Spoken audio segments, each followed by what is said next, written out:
Hello बच्चों, तो आज का जो हमारा टॉपिक है वो होने वाला है रियल नंबर, जो कि क्लास 10th का है।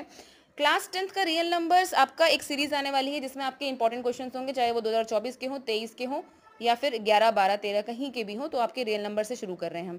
तो इसमें आपके सबसे पहले आपको पता होना चाहिए रियल नंबर पढ़ने से पहले कि what is LCM and HCF, जो कि हम बचपन से पढ़ते हुए आ रहे हैं, बट स्टिल हमारे पास डाउट्स रहते हैं। ठीक है, हम क्योंकि उसकी प्रैक्टिस नहीं करते हैं। ठीक है, होता है। व्हाट इज रियल नंबर, अगर आपसे कोई पूछता है व्हाट इज रियल नंबर, तो आपको सिंपली बोलना है कि जितने भी नंबर्स नंबर लाइन में आते हैं ना, वो सारे के सारे रियल नंबर होते हैं। चाहे वो नेचुरल नंबर हो, चाहे वो होल नंबर हो, चाहे वो इंटीजर्स हो, चाहे रैशनल हो, चाहे इरेशनल नंबर हो, एक्सेप्ट -1, रूट -1। अगर रूट के अंदर -1 आ रहा है, रूट के अंदर -2 आ रहा है, रूट के अंदर -3 आ रहा है, रूट के अंदर -4 हो रहा है, तो वो रियल नंबर्स नहीं कहलाते हैं। उसके बारे में बाद में बात करेंगे। यहाँ पर हमारे पास क्वेश्चन है कि एलसीएम और एचसीएफ निकालना है किसका, 120 एंड 144 का। सिंपल किस तरीके से, सिंपली आपको जो आप बचपन से करते आ रहे हो, तो 120 का एलसीएम निकाल रहे हैं तो हमें क्या मिल रहा है, 2 का क्यूब एंड 3 × 5, 2 का क्यूब एंड 3 × 5।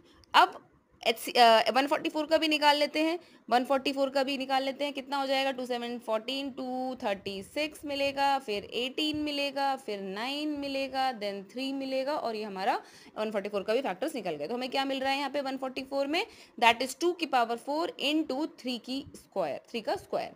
ठीक है। अच्छा, अब इसको अगर आप चाहो तो आप इसको ओपन भी कर सकते हो। अगर हम इसका एचसीएफ निकालते हो तो इसके लिए हम क्या करते हैं, काम करते हैं, 2 को ना खोल लेते हैं। क्या हो जाता है, 2 × 2 × 2, आपको समझने में आसानी होगा, 3 × 5, एंड फॉर 144 2 × 2 × 2 × 2 × 3 × 3। ठीक है, मैंने ओपन कर लिया सिंपली। अब यहाँ से एचसीएफ निकालना आसान हो गया। एचसीएफ के लिए हम क्या करते हैं, हम दोनों में कॉमन देखते हैं कि क्या कॉमन है। अगर मैं देखती हूँ तो 2 एक 2 बन जाता है, एक 2। ठीक है, इसका एंड इसका 2 बना दिया, एक 2, इसका और इसका एक 2 बना दिया, एक 2। यहाँ पे 3 भी है हमारे पास, तो 3 और 3 बन गया, एक 3। तो ये हमारा एचसीएफ निकल गया, क्योंकि बाकी अब 3 है भी नहीं और 5 भी नहीं है। तो 2 to the 4, 4 to the 8, 8 3 24 is the HCF. Now come to LCM.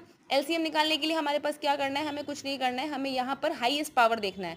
Power का खेल होता है, तो हाईएस्ट पावर किसकी है, 2 की पावर 4। यहाँ पे हाईएस्ट पावर किसकी है, 3 की, तो 3 का स्क्वायर, और 5 तो उसमें एक ही है, तो हम इसको 5 को एज इट इज उतारेंगे, तो ये हमारा एलसीएम निकल गया। In such way we have to solve the question.